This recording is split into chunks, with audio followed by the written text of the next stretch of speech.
Hello दोस्तों, course और career के वीडियो में आपका एक बार फिर स्वागत है। आज के वीडियो में बात करने वाले हैं कैसे इंपॉर्टेंट कोर्स के बारे में जिसमें बहुत ज़्यादा करियर अपॉर्चुनिटी है, जो एमबीबीएस के इक्विवेलेंट भी है, जिसमें आप एलोपैथ मेडिसिन भी प्रेस्क्राइब कर सकते हैं अगर आप इस पैथी को करते हैं तो। कोर्स का नाम है BUMS, बैचलर ऑफ यूनानी मेडिसिन एंड सर्जरी। बहुत इंपॉर्टेंट कोर्स है, बहुत ज़्यादा यूथ इस कोर्स की तरफ मूव कर रहे हैं। अगर वो तैयारी करते हैं नीट के एग्ज़ाम की और किसी वजह से अगर उनका एमबीबीएस में नहीं होता है तो उनकी चॉइस कहीं ना कहीं BUMS की या BMS की तरफ मूव कर जाती है, क्योंकि यहाँ पर भी करियर अपॉर्चुनिटी अच्छी देखने को मिलती है। और अब अच्छी बात यह है कि आप एलोपैथ मेडिसिन भी प्रेस्क्राइब कर सकते हैं, जॉब की अपॉर्चुनिटी भी आपको अच्छी देखने को मिल जाएंगी और साथ ही साथ आप किसी हॉस्पिटल में या फिर प्राइवेट या गवर्नमेंट जॉब में आप जा सकते हैं। चलिए समझते हैं, बहुत वन बाय वन डिस्कस करेंगे, बहुत ज़्यादा लेंथी वीडियो नहीं होगा, लास्ट तक बने रहेगा।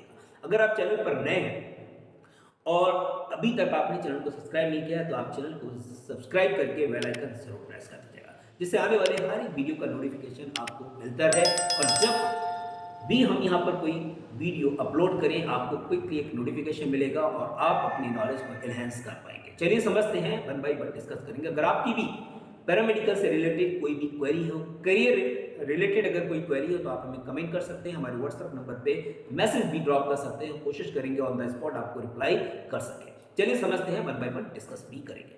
अगर हम बात करें ड्यूरेशन की तो ड्यूरेशन जैसा आपको पता है एमबीबीएस भी 5.5 ईयर्स का रहता है, इसी तरीके से BUMS भी 5.5 ईयर्स का रहता है, जिसमें 1 ईयर का इंटर्नशिप इसमें इंक्लूड है। और इंटर्नशिप यहाँ पर याद रखेंगे जो मैंडेटरी है, अगर आप इंटर्नशिप नहीं करते हैं तो आपकी जो डिग्री है वो अधूरी मानी जाती है, यानी कि कंप्लीट डिग्री कंसीडर नहीं की जाएगी। तो internship that is very important part of your degree. अगर हम बात करें एडमिशन प्रोसेस की तो याद रखेंगे एडमिशन प्रोसेस यहाँ पर जो भी होगा वो नीट के थ्रू होगा। पहले इसमें 2015-16 से पहले क्या है कि विदाउट नीट इसमें आपके एडमिशन हो जाते थे, लेकिन अब कंपलसरी है, मैंडेटरी है कि आपको नीट के एग्जाम में बैठना ही होगा, अपना स्कोर कार्ड आपको दिखाना होगा, काउंसलिंग करानी होगी, तभी जाके आपको BUMS या BMS में एडमिशन मिलता है। तो चलिए समझते हैं और आगे की चीज़ें डिस्कस करेंगे। एलिजिबिलिटी क्राइटेरिया की अगर हम बात करें तो यहाँ से इससे रिलेटेड बहुत ज़्यादा डाउट है, बहुत ज़्यादा कन्फ्यूजन है, वो हम यहाँ पर कोशिश करेंगे कि दूर हो जाए।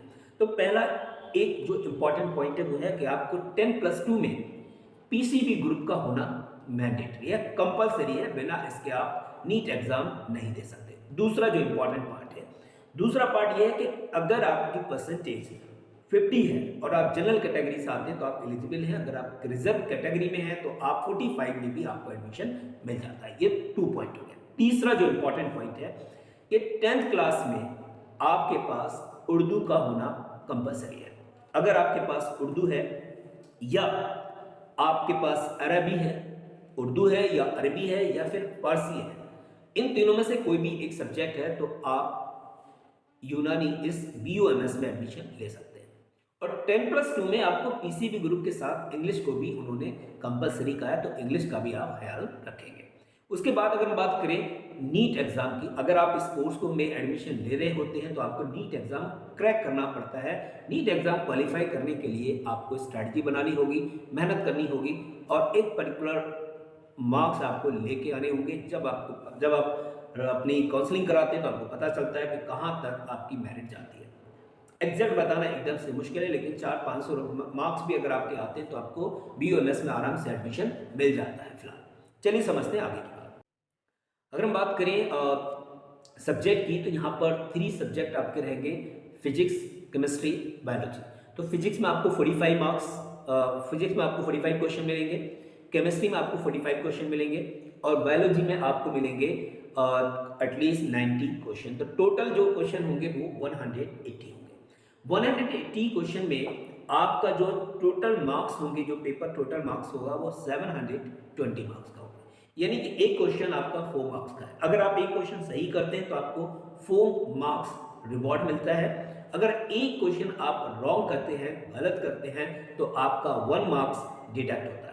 एक याद रखेंगे यहाँ पर नेगेटिव मार्किंग है, इसलिए आपको जब भी इस एग्जाम में बैठना है तो बहुत ध्यान रखना है, क्योंकि मान के चलें अगर आपने 10 क्वेश्चन सही किए और 20 गलत कर दिए तो जो 20 गलत है उनको आप समझ सकते हो उसमें से 5 मार्क्स वहां पर कम हो गए और 10 में से आपके 5 इधर डिडक्ट हो गए तो 5 मार्क्स आपके बचेंगे। इसलिए कोशिश करें कि आपको हर हाल में नेगेटिव मार्किंग से बचना है।